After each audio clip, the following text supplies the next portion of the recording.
Good morning, students. Today we will start our chapter number 5 Acids, Bases, and Salts. Now we eat daily different type of things and which have a different taste. For example, sour, sweet, spicy, salty, है ना? And such type of tastes comes a different type of edible substances. Okay, for example, lemon, salt, sugar, tamarind, curd. Now, do have they same taste? No, they all have a different taste.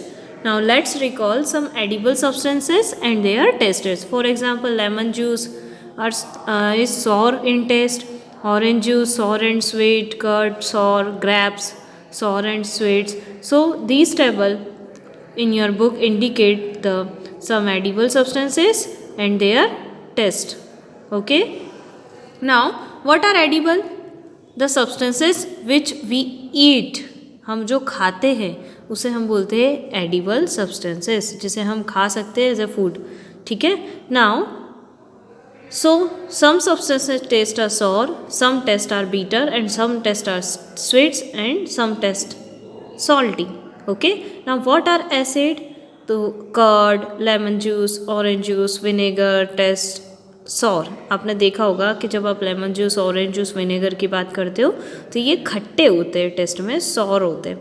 ठीक है. Now क्यों ऐसा क्यों होता है? क्योंकि उनके अंदर एसिड पाया जाता है. तो आप एसिड को कैसे डिफाइन करोगे? The substances which are sour in taste is called acid. Now the acid words come from Latin words acidus which means sour. यानी लैटिन लैंग्वेज की एसिडस वर्ड से ये एसिड वर्ड बना है. एसिडस का मतलब होता है सॉर. यानी कि हम ये कंसिडर करेंगे कि जितने भी ऐसे एडिबल सब्सटेंसेस है जिनका टेस्ट सॉर होता है, खट्टा होता है, वो एसिड उनमें होता है. Now acids are of two type, organic acid and minerals acid. Now what are organic acid? The acid which are found in plant and animal. जो एनिमल्स और प्लांट के अंदर पाया जाता है ना, जो नेचुरली प्रेजेंट होता है उनकी बॉडी में, तो वो एसिड ऑर्गेनिक एसिड कहलाता है. और मिनरल एसिड का मतलब होता है जो ह्यूमन बीइंग के द्वारा बनाया जाता है. जैसे आपने लेबोरेटरी में कुछ केमिकल्स देखे होंगे, ठीक है, जो ह्यूमन बीइंग के द्वारा बनाए जाते हैं, तो उसमें से जो एसिड ह्यूमन बीइंग के द्वारा बनाए जाते हैं उन्हें हम मिनरल्स एसिड कहते हैं. या फिर हम ये कह दें कि अर्थ से मिलने वाले जो मिनरल्स हैं उनसे मिलकर बने होते हैं. ठीक है.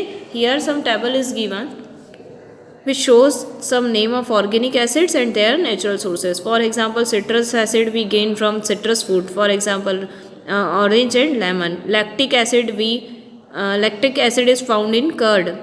Ascorbic acid present in amla citrus fruit. And tartaric acid present in tamarind, grapes, unripe mango यानी कच्चा आम. Acetic acid present in vinegar. Oxalic acid present in spinach, tomatoes, guavas. Malic acid present in apple, amino acid in protein, tannic acid in tea and glycolic acid in sugarcane juice. ये सारे sources थे और इनमें पाए जाने वाले acids के name हैं. Now we know that tartaric acid is mixed with a baking powder. जब हम टेट्रिक एसिड को बेकिंग पाउडर के साथ मिक्स कर लेते हैं तो इससे हम केक या बिस्किट भी बना सकते हैं. ठीक है. और एसिडिक एसिड का यूज़ किस लिए किया जाता है? टोमेटो और केचप, पिकल वगैरह इसमें रखने के लिए, है ना. जैसे कि अपने मार्केट से पैकेट परचेस करें तो मार्केट वाला पिकल, चटनी वगैरह बहुत खट्टा ज़्यादा होता है क्योंकि उनके अंदर विनेगर डाला जाता है. सॉरी, एसिटिक एसिड लिखेंगे हम यहाँ पे क्योंकि विनेगर वो सोर्स है. तो विनेगर के अंदर कौन सा एसिड है? एसिटिक एसिड है. क्या करता है ये एसिड? ये एसिड प्रिजर्व करता है फफूंद या फंगस लगने से, ठीक है, और उस चीज़ को ख़राब होने से. Now minerals acid which is present in the form of minerals, जो मिनरल्स के फॉर्म में प्रेजेंट होते हैं या मिनरल्स के ही कंपाउंड होते हैं. या फिर हम ये बोलते हैं कि ह्यूमन मेड एसिड भी जो लेबोरेटरी में ह्यूमन बीइंग बनाते हैं उसे हम कहते हैं मिनरल्स एसिड, जो मिनरल की हेल्प से बनाते हैं. For example hydrochloric acid, sulphuric acid, nitric acid. ठीक है. हाइड्रोक्लोरिक एसिड को HCl बोलते हैं, सल्फ्यूरिक को H2SO4 और नाइट्रिक एसिड HNO3 होता है.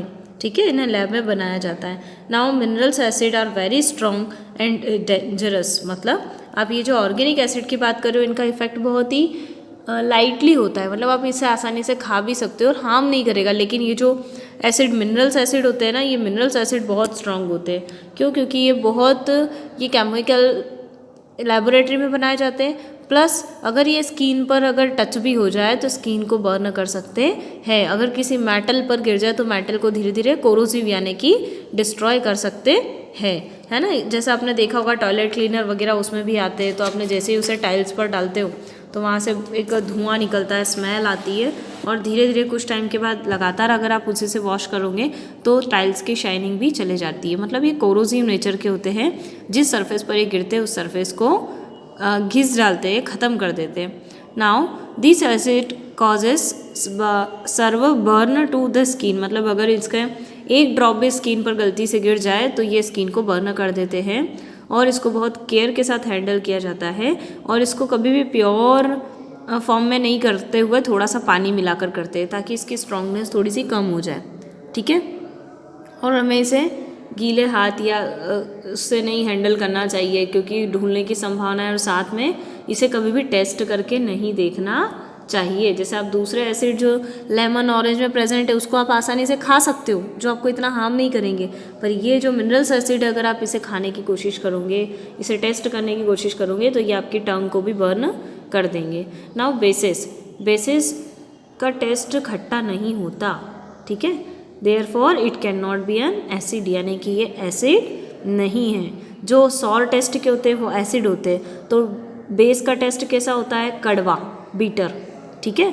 जब बेकिंग सोडा का कोई सॉल्यूशन है उसको हमारी फिंगर पे हम रब करते तो हमें साबुन की तरह नज़र आता है। सोपी टू टच मतलब चिकना चिकना सा, सिपली, ठीक है। तो स्लिपरी नज़र आता है, स्लीपी बन जाता है वो। जैसे सोप को आप पानी लगा के अपने हाथ पे रब करोगे तो काफ़ी स्लीपी पाउडर जैसा बनता है ना, सेम उसी तरह बेकिंग सोडा भी ऐसा ही होता है। तो कुछ ऐसे सब्सटेंस जो टेस्ट में कड़वे होते हैं, बीटर होते हैं, जबकि उसे हाथ लगाए तो वो सोपी होते हैं। सोपी मतलब स्लीप करने वाले, ठीक है, इस तरह के होते हैं, तो उन्हें हम बेस कहते हैं। अब कुछ कॉमन बेसिस के नेम लर्न करो।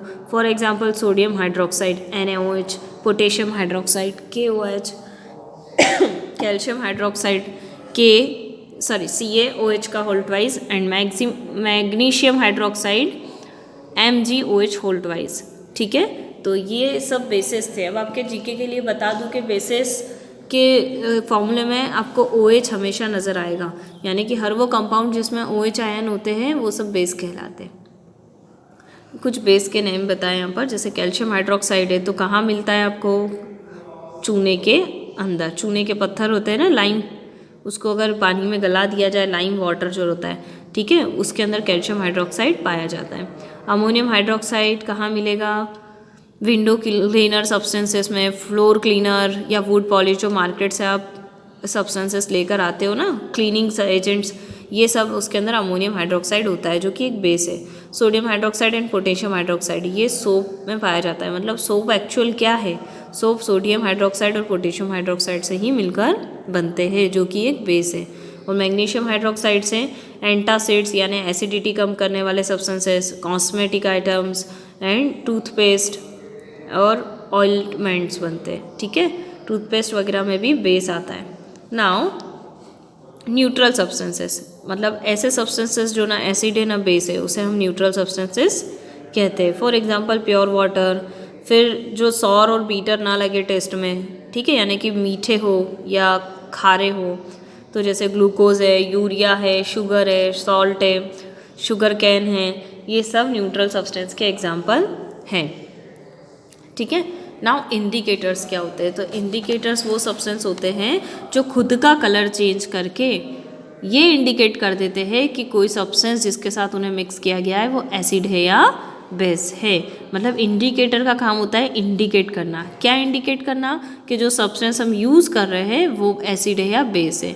देखो समझिए, आप सारे सब्सटेंसेस का टेस्ट करके ये नहीं बता सकते कि कौन से सॉर है, कौन से बीटर है, कौन सा एसिड है, कौन सा बेस है, ठीक है। क्योंकि अगर मैंने कोई केमिकल जो स्ट्रॉन्ग है वो अगर आपके सामने रख दिया तो मैंने पूछा आपसे कि बताओ ये एसिड है क्या, तो आप क्या करोगे? आप नहीं बता पाओगे।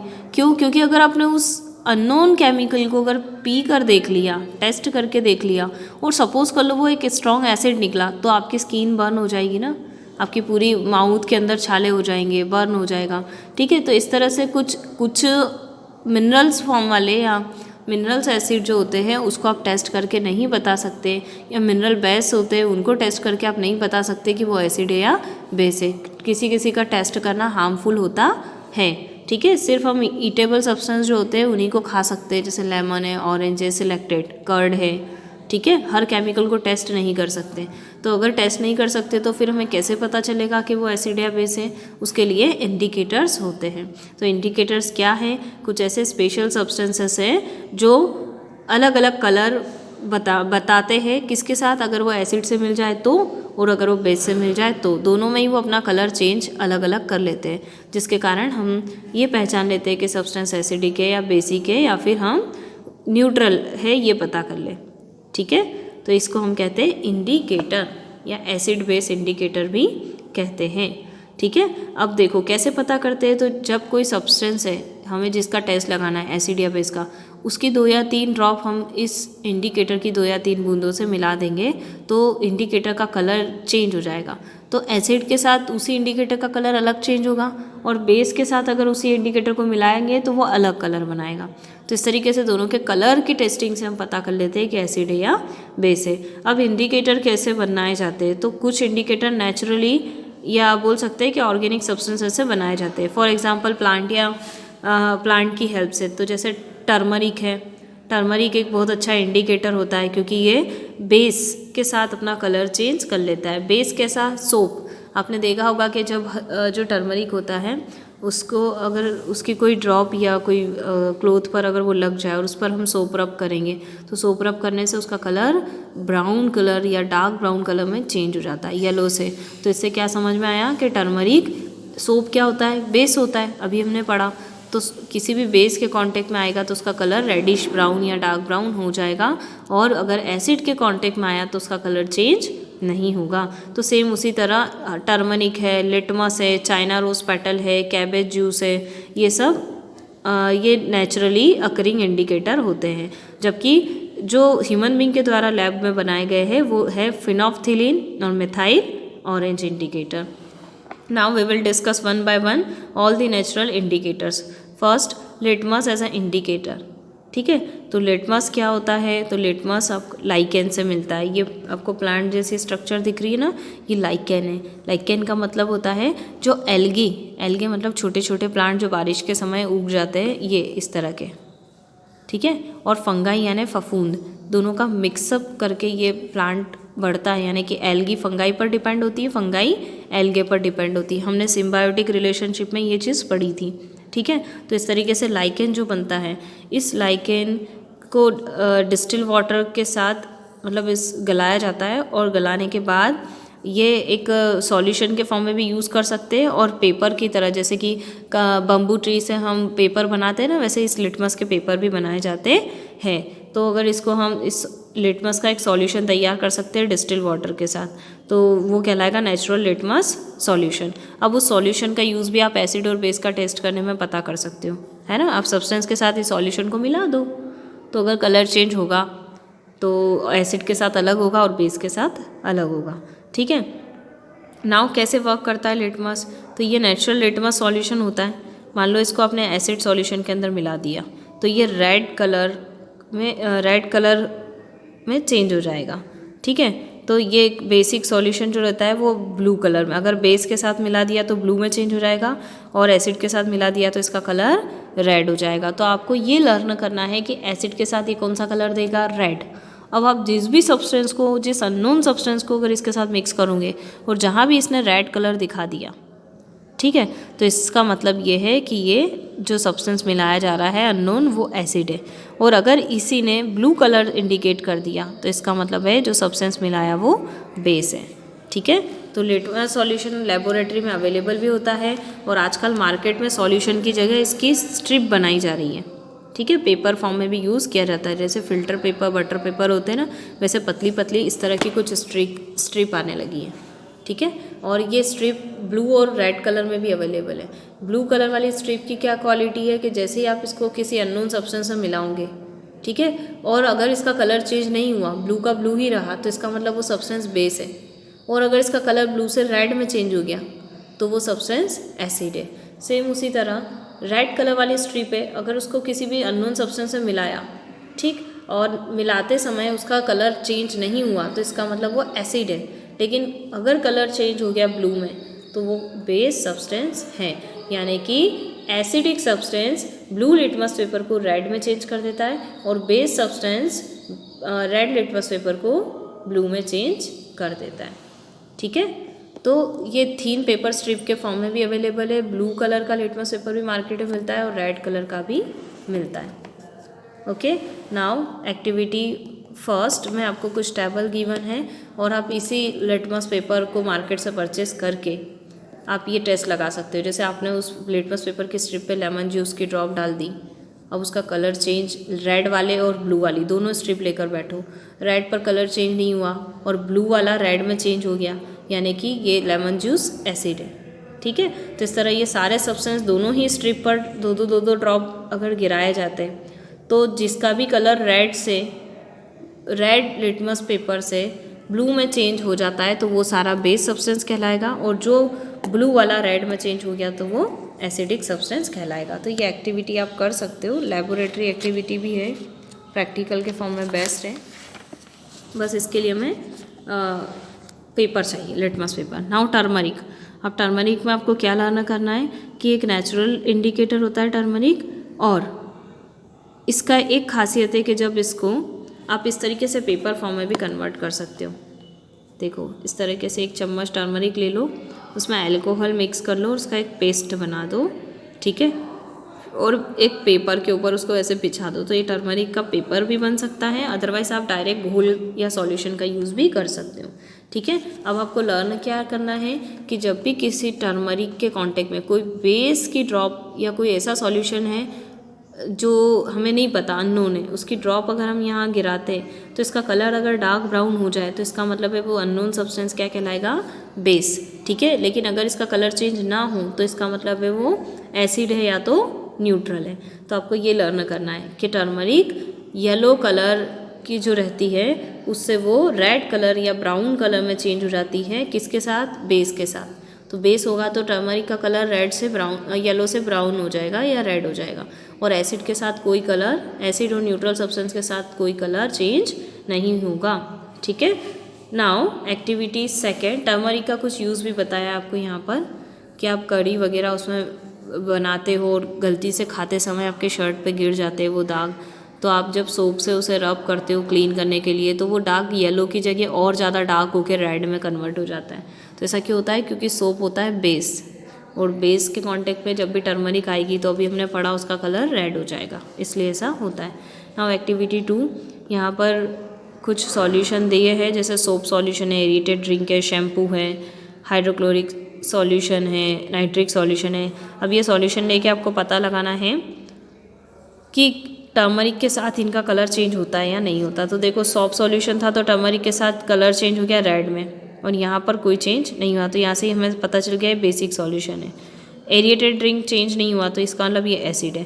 तो टर्मरिक पे हम इतने सॉल्यूशन की ड्रॉप फॉल करवा के जिसमें कलर रेड चेंज हुआ इसका मतलब वो बेसिक है, और जिनमें नहीं हुआ या तो वो एसिड या न्यूट्रल रहेंगे, ठीक है।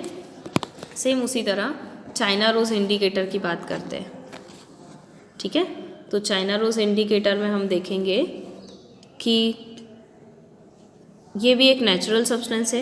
ये कैसे बनाया जाता है, चाइना रोज़ की जो पेटल्स होती है, रेड कलर की लीव्स होती हैं, उसे वाटर में लेकर बहुत देर तक बॉईल किया जाता है। ऐसा करने से रेड कलर की जो लीव्स है वो अपना रेड कलर वाटर को दे देती है, और बॉईल होने के बाद पूरा सॉल्यूशन रेड कलर में रेडी हो जाता है, ठीक है, जो कि एक इंडिकेटर की तरह यूज़ किया जाता है। अब इसे कैसे लर्न करना है, ये देखो, ये चाइना रोज़ इंडिकेटर है, इस तरह का होता है, ठीक है, हल्का सा रेड, लाइट रेड कलर में रेडी हो चुका है। अब जैसे ही आप इसके अंदर कोई सब्सटेंस ऐड करते हो और उसका कलर डार्क पिंक हो जाए, इसका मतलब वो सब्सटेंस क्या है, एसिड सब्सटेंस है, ठीक है। मान लो वो सब्सटेंस अननोन है आपके लिए और कलर लाइट पिंक से डार्क पिंक में हो जाए, डार्क पिंक मतलब ये समझ लो मैजेंटा कलर जैसा, तो इसका मतलब है वो सब्सटेंस कैसा है, एसिडिक है। सेम उसी तरह चाइना रोज इंडिकेटर में अगर कोई दूसरा सब्सटेंस ऐड करा और उसका कलर ग्रीन हो गया तो इसका मतलब है वो बेस सब्सटेंस है। तो चाइना रोज इंडिकेटर की पहचान आपको समझ में आ गई कि अगर वो एसिड के साथ मिक्स होगा तो मैजेंटा कलर बनाएगा और बेस के साथ मिक्स होगा तो ग्रीन कलर बनाएगा। ठीक है। नाउ उसी तरह ये तो नेचुरल सब्सटेंसेस थे। अब हम पढ़ेंगे न्यूट्रल के साथ ये कोई इफेक्ट नहीं देता। ठीक है, ये भी याद रखिएगा कि अगर कोई सब्सटेंस न्यूट्रल है, ना एसिड है ना बेस है, तो इसका कलर चेंज नहीं होगा।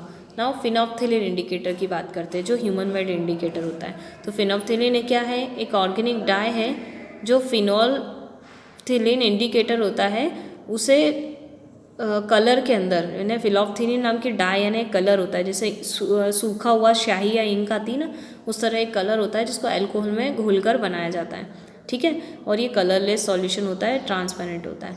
लेकिन अगर इसके अंदर हम कोई अननोन सब्सटेंस ऐड करते हैं और इसका कलर या ट्रांसपेरेंट कलर से ये पिंक कलर में चेंज हो जाता है तो इसका मतलब है वो सब्सटेंस एसिडिक होगा, यानी ये बेसिक होगा। तो अगर कोई बेस सब्सटेंस इसके अंदर मिलाया जाए और इसका कलर पिंक हो जाता है, इसका मतलब वो सब्सटेंस या फिनोप्थिलीन इंडिकेटर बेस के साथ पिंक कलर देता है। ठीक है, जबकि एसिड या न्यूट्रल सब्सटेंस अगर कोई इसमें मिलाएंगे तो इसका कलर चेंज नहीं होगा। तो आप इससे आसानी से समझ सकते हो कि अगर पिंक कलर हो जाए तो वो बेस सब्सटेंस होगा और कलर चेंज ही ना हो तो वो एसिड या न्यूट्रल होगा। उसके अलावा मिथाइल ऑरेंज की बात करें तो मिथाइल ऑरेंज भी एक सिंथेटिक इंडिकेटर होता है और अगर एसिडिक सॉल्यूशन मिलाया जाए तो ये रेड कलर में चेंज हो जाएगा और येलो कलर कब बनेगा, जब बेसिक सॉल्यूशन मिलाया जाए। तो ये आपको कलर लर्न करना है कि कौन सा सब्सटेंस कौन से कलर में चेंज होगा। ठीक है। Now difference between acid and base, acid और बेस में क्या डिफरेंस होता है। तो देखो टेस्ट में ये सॉर और ये बीटर होता है, टच में ये नॉट सोपी और ये सोपी होता है। लिटमस पेपर का इफेक्ट तो ये ब्लू लिटमस पेपर को रेड में कन्वर्ट करता है और ये रेड को ब्लू में चेंज कर देता है। ठीक है। नाउ ये कुछ और पॉइंट्स है। लिटमस ऑन येलो टर्मरिक, तो देखो टर्मरिक के साथ ये कोई इफेक्ट नहीं देता और ये ब्राउन से येलो से ब्राउन या रेड में चेंज हो जाता है। फिनोप्थिलीन इंडिकेटर के साथ नो इफेक्ट और यहाँ पर ये पिंक कलर बनाता है। चाइना रोज इंडिकेटर के साथ ये डार्क पिंक में चेंज हो जाता है और ये ग्रीन में चेंज हो जाता है। और वाटर की सॉल्युबिलिटी देखें तो एसिड वाटर में सॉल्युबल होते हैं पर base most of the insoluble ही होते हैं। कुछ ही ऐसे होते हैं जो वाटर में डिजोल्व होते हैं, अदरवाइज नहीं होते। Now neutralisation reaction, neutralisation reaction का मतलब क्या होता है, एक ऐसी रिएक्शन जो जब एसिड और बेस आपस में मिल जाए तो वो एक दूसरे के इफेक्ट को ख़त्म कर देते हैं। यानी एसिड और बेस आपस में मिल जाएंगे तो वो बनाते हैं सॉल्ट एंड वाटर। इसका मतलब होता है कि जो एसिड है वो बेस से मिलने के बाद एसिड नहीं रहता और बेस एसिड से मिलने के बाद बेस नहीं रहेगा। दोनों मिलकर क्या बनाते हैं, सॉल्ट बना लेते हैं। ठीक है, जो कि ना एसिड है ना बेस है। ठीक, इसे हम कहते हैं न्यूट्रलाइजेशन, न्यूट्रल कर देना। न्यूट्रल का मतलब होता है ना एसिड रहेगा ना बेस रहेगा।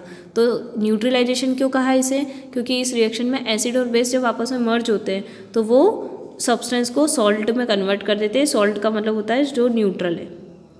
ठीक है, ना एसिड रहेगा ना बेस रहेगा। ठीक, तो आपने देखा होगा सॉल्ट ये वर्ड कहाँ से बना है, ये कैसे बना है। तो आपने देखा होगा कि जो हीट जैसे जैसे इंक्रीज़ होती है रिएक्शन में तो जो मिक्सचर होता है वो हॉट होता जाता है। ठीक है, और इस टाइप की रिएक्शन में नया कंपाउंड सॉल्ट बनता है और ये रिएक्शन गिवन है यहाँ पर देखो एसिड प्लस बेस, तो क्या बनेगा सॉल्ट प्लस वाटर। नाउ ये न्यूट्रलाइजेशन क्यों है, क्योंकि ये सॉल्ट का जब हम टेस्ट करेंगे तो ये बना एसिड और बेस से ही है, बट ना ये बनने के बाद ना एसिड है ना बेस है। ठीक है, तो फॉर एग्जांपल यहाँ पर ले रखा है, देखो एसिड के फॉर्म में किसका एग्जांपल लिया है, हाइड्रोक्लोरिक एसिड का, और बेस के फॉर्म में सोडियम हाइड्रोक्साइड ले लिया है। तो जब हाइड्रोक्लोरिक एसिड और सोडियम हाइड्रोक्साइड मिलता है तो क्या बनता है, सोडियम क्लोराइड। और सोडियम क्लोराइड क्या है, सॉल्ट है। ये आप घर में यूज़ करते हो, जो नमक खाते हो ना घर में, वो सोडियम क्लोराइड होता है NaCl।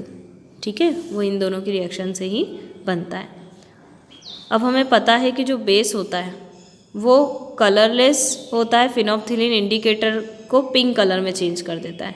जबकि जो एसिड होता है वो कोई इफ़ेक्ट नहीं डालता फिनोल्फथालीन इंडिकेटर पे। ठीक है, तो हम कोई एक्टिविटी परफॉर्म करने जा रहे हैं। हमने क्या करा है, डाइल्यूट हाइड्रोक्साइड सॉल्यूशन ले लिया है और हाइड्रोक्लोरिक सॉल्यूशन ले लिया है, टेस्ट ट्यूब के अंदर ले लिया है। अब कुछ ड्रॉप हम यहाँ पर फिनोल्फथालीन इंडिकेटर ले लेते हैं साथ में, और 5 ml डाइल्यूट सोडियम हाइड्रोक्साइड ले लिया टेस्ट ट्यूब के अंदर।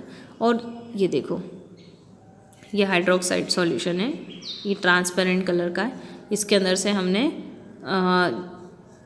इसको हाइड्रोक्लोरिक एसिड की ड्रॉप गिरा दी। ठीक है, तो कैसे पता चलेगा, देखो सबसे पहले फिनोल्फथालीन इंडिकेटर पे हमें पता है कि जैसे ही बेस इसके साथ मिलाया तो इसका कलर पिंक हो जाएगा। तो देखो फिनोल्फथालीन इंडिकेटर में बेस मिला दिया, बेस मतलब सोडियम हाइड्रोक्साइड मिला दिया। ठीक है, तो सोडियम हाइड्रोक्साइड मिलाने से इसका कलर पिंक हो गया। अब इसी सॉल्यूशन के अंदर, मतलब ये सोडियम हाइड्रोक्साइड इसके अंदर है, इसी के अंदर मैंने एसिड मिला दिया। ठीक है, तो क्या होगा, यहाँ पर एसिड की 2 ड्रॉप गिरा दी, फिनोल्फथालीन इंडिकेटर की ड्रॉप दिला दी, तो पहले तो ये पिंक हो गया, इतना समझ लो। और एसिड, इसी के अंदर जब एसिड के अंदर ड्रॉप मिलाई तो उसका कलर चेंज नहीं हुआ। तो ये दोनों से हमें क्या समझ में आया कि बेस के साथ तो पिंक कलर दे देता है, पर जब हम एसिड ऐड करते हैं तो वो कलर चेंज नहीं करता। ठीक है, तो देखो ये सोडियम हाइड्रोक्साइड की ड्रॉप इधर डाल रखी तो ये पिंक कलर दिख रहा है, और जब यहाँ हाइड्रोक्लोरिक एसिड की ड्रॉप डाल रखी तो ये ट्रांसपेरेंट दिख रहा है। ठीक है, अब देखो हाइड्रोक्लोरिक एसिड की ड्रॉप उसमें डाल दी थी, ये सब हमने पढ़ लिया है। Dilute hydrochloric acid drop by drop उसमें गिराया जाता है तो पिंक कलर गायब हो जाता है। अब देखो इसको कैसे समझेंगे हम, कि ये तो हमें पता चल गया था कि पिंक कलर है मतलब वो बेस है। अब धीरे धीरे हाइड्रोक्लोरिक एसिड अगर इसके अंदर मिलाते जाएंगे तो बेस के साथ जब एसिड मिलाते जाएंगे तो क्या होगा, वो सॉल्ट बनाएगा। इसका मतलब फिर वो बेस नहीं बचेगा, यानी कि उसका पिंक कलर धीरे धीरे डिसअपियर हो जाएगा। ठीक है, यानी वो न्यूट्रल बन चुका है। मतलब आपने एसिड के साथ बेस को मिला दिया ना, या आपने ये कह सकते हैं कि बेस के साथ एसिड को मिला दिया तो वो न्यूट्रल नहीं बचेगा, तो उसका पिंक कलर ऑटोमेटिक डिसअपियर हो जाएगा। ठीक है, तो ये एक्टिविटी आप लोग पढ़िएगा, बहुत सिंपल एक्टिविटी है और इजी है, जो आपको न्यूट्रलाइजेशन रिएक्शन बताएगी। अब एवरीडे लाइफ में आपने कहाँ न्यूट्रलाइजेशन देखी है, तो देखो इंडाइजेशन में आपने देखा होगा कि लगातार भूखे रहने से या बहुत स्पाइसी फूड खा लेने से पेट में हाइड्रोक्लोरिक एसिड जो सिक्रेट होता है वो ज़्यादा अमाउंट में इकट्ठा हो जाता है, जिसके कारण एसिडिटी हो जाती है। एसिडिटी मतलब पेट के अंदर जलन मचना, है ना, बहुत ज़्यादा जलन होती है, और जलन होने के कारण कभी कभी स्टमक की वॉल होती है वो बर्न भी होना शुरू कर देती है। ठीक है, तो इस तरह के पेनफुल कंडीशन को ख़त्म करने के लिए हम इनो पीते, इनो या बेकिंग सोडा। ठीक है, तो ये क्यों पिया जाता है, क्योंकि इनो या बेकिंग सोडा एक तरह से बेस कहलाता है, और आपके पेट में क्या है, एसिड है, तो आप उस एसिड को ख़त्म करने के लिए क्या करते हो, बेस मिला देते हो। क्यों करते हो ऐसा, क्योंकि हमें न्यूट्रलाइजेशन रिएक्शन से ये पता है कि जब एसिड के साथ बेस मिल जाता है तो सॉल्ट बन जाता है, फिर ना वो चीज़ एसिड बचती है ना बेस बचती है, तो हमें एसिड को ख़त्म करना है हमारे पेट से। ठीक है, तो हम क्या करते हैं, इनो या कोई भी बेसिक सब्सटेंस है जो पी सकते हैं, तो जैसे ही उसे हम पिएंगे तो क्या होगा, वो पेट में जाके एसिड से रिएक्शन कर लेगा। ठीक है, तो इंडाइजेशन को क्योर करने के लिए हम क्या करते हैं, वीक बेस लेते हैं, एंटासिड्स कहते हैं। ठीक है, एंटासिड्स क्यों कहते हैं, क्योंकि वो एसिड का उल्टा काम करते हैं। For example milk of magnesia, जिसकी बॉटल आती है मेडिकल पे मिलती है, मैग्नीशियम हाइड्रोक्साइड होता है इसके अंदर, और ये न्यूट्रलाइजेशन रिएक्शन कर लेता है और एसिड के इफेक्ट को ख़त्म कर देता है, क्योंकि ये बेस है, एसिड से मिल जाएगा तो एसिड को भी ख़त्म कर देगा। तो it gives a relief to person suffering from indigestion, और अपाचन या इंडाइजेशन जैसी कंडीशन से पर्सन को थोड़े से रिलीफ मिलता है। Now soil treatment, soil treatment में क्यों, आपने पता है कि जो प्लांट होता है वो न्यूट्रल सॉइल में ग्रो करता है, यानी कि अगर प्लांट ग्रो कर रहा है और वो सॉइल के अंदर एसिड ज़्यादा है या बेस का अमाउंट ज़्यादा है तो प्लांट ग्रो नहीं करेगा। बहुत ज़्यादा एसिडिक भी नहीं होनी चाहिए सॉइल, और बहुत ज़्यादा बेसिक भी नहीं होनी चाहिए। ठीक है, तो यहाँ पर भी आप देख सकते हो कि जैसे आपने बहुत ज़्यादा फर्टिलाइज़र का यूज़ करा है, एक्सेसिव फर्टिलाइज़र मिला दिए सॉइल के अंदर, ठीक है, तो वो बहुत ज़्यादा एसिडिक हो जाती है। ठीक, और फिर उस एसिड के इफेक्ट को ख़त्म करने के लिए आप चूने का पानी या क्विकलाइन चूने के पत्थर या चूने को गला दो तो उससे कहते हैं स्लैगडालाइन, ठीक है, उसका पानी मिट्टी में मिला देते हो। ऐसा करने से जो मिट्टी के अंदर एसिड की अमाउंट था वो धीरे धीरे इस बेस के साथ मिलके ख़त्म हो जाता है। यानी बहुत सिंपल सा कंसेप्ट है कि न्यूट्रलाइजेशन रिएक्शन क्या है, एसिड और बेस आपस में रिएक्शन कर लेते हैं तो वो एसिड भी नहीं बचता ना बेस बचता है, तो एक दूसरे के इफेक्ट को ख़त्म कर देते हैं। तो यहाँ पर सॉइल में एसिड ज़्यादा हो गया था तो हमने बेस मिला दिया कैल्शियम ऑक्साइड या कैल्शियम हाइड्रोक्साइड के फॉर्म में, ठीक है, जिसने सॉइल की एसिडिटी कम कर दी। नाउ आपने देखा होगा कहीं डिकेइंग ऑर्गेनिक मैटर होते हैं, ठीक है, जैसे कि खाद, मैन्योर और कंपोस्ट, अगर हम इसको ऐड कर देते हैं तो ये बहुत ज़्यादा बेसिक कर देते हैं सॉइल को।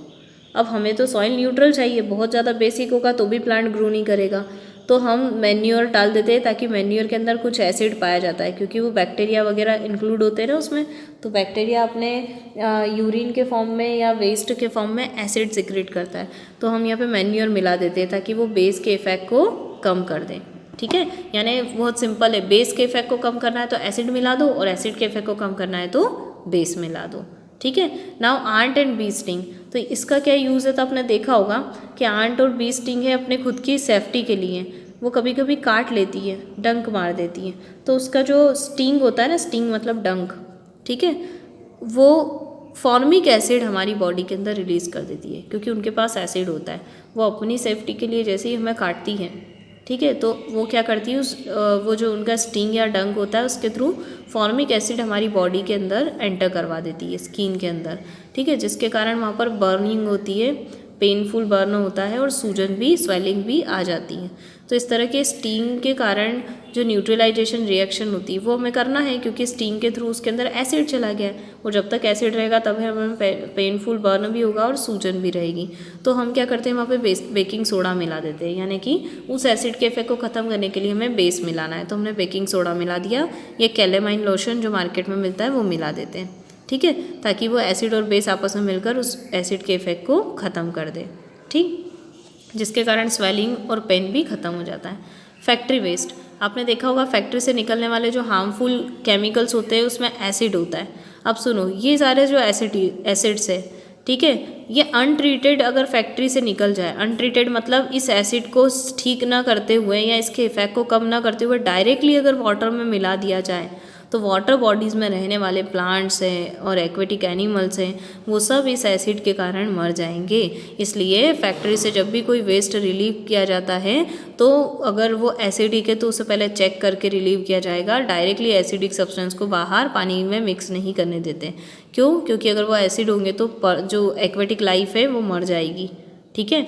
तो यहाँ पर क्या करते हैं, इंडस्ट्री से ये जो गंदा पानी या ये जो केमिकल्स हैं उनके निकलने से पहले इस एसिडिक सब्सटेंस के अंदर हम कुछ अमाउंट में बेस को ऐड कर देते हैं, और उसके बाद वो न्यूट्रल हो जाता है, मतलब ना एसिड बचता है ना बेस बचता है, तब जाके फिर उसे हम बाहर रिवर और उस सोर्सेज में मिलाते हैं। यानी हर इंडस्ट्री में ये ध्यान रखा जाता है कि केमिकल को डायरेक्ट ना बाहर जाने दिया जाए, ठीक है। अगर वो एसिडिक है उसका टेस्ट लगा लेते हैं, जो केमिकल रिलीज़ हो रहा है कि वो एसिड है या बेस। अगर वो एसिडिक होता है तो उसमें बेसिक सब्सटेंस मिला देते हैं और न्यूट्रल कर देते हैं, ठीक है, और अगर वो बेसिक सब्सटेंस हुआ तो उसमें एसिडिक सब्सटेंस मिला के न्यूट्रल कर देते हैं। तो इस प्रकार दोनों को न्यूट्रलाइज कर देते हैं न्यूट्रलाइजेशन रिएक्शन के थ्रू, ठीक है। अभी आपका चैप्टर कंप्लीट हो गया है और नेक्स्ट लेक्चर में हम नेक्स्ट चैप्टर स्टार्ट करेंगे। Okay, thank you.